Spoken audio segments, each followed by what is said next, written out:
Boa tarde, companheiras e companheiros. Nas últimas semanas, acompanhei a luta dos Bonsoir entregadores de camarades. aplicativo aqui no Brasil.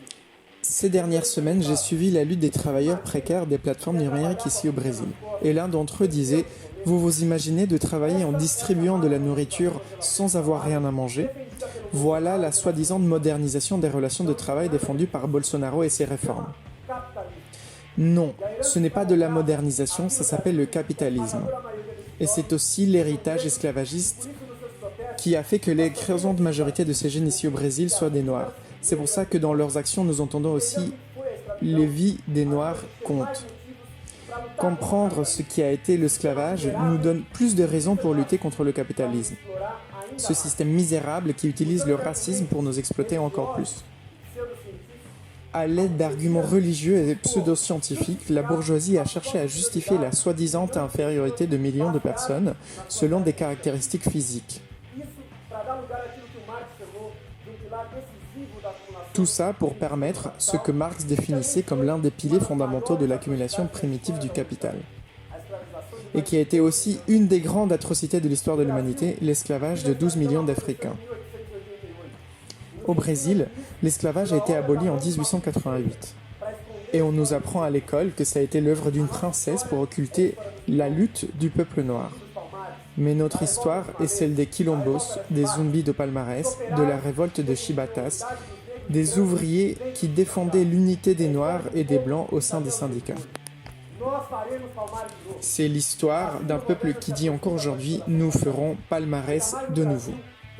Le racisme moderne s'accentue avec l'exploitation capitaliste, encore plus au Brésil qui est le plus grand pays noir hors d'Afrique, où tous les gouvernements ont maintenu les Noirs mais aussi les indigènes, les migrants et les gens du nord-est du pays dans les pires conditions de vie.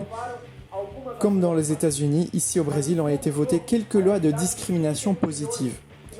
Mais ça n'a pas changé la réalité de 31 millions de personnes qui n'ont pas accès à la santé. Celle de 13 millions qui vivent dans les favelas et qui sont pour la plupart des Noirs. Le PT de Lula, qui a voté des lois de quotas raciaux, a aussi mené des attaques contre les retraites dans les États où il gouverne. C'est pour ça que nous nous battons pour les droits du peuple noir.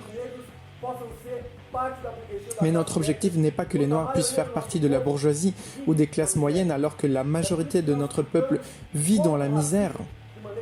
C'est pour ça que nous luttons contre le racisme de façon inséparable de la lutte contre le capitalisme.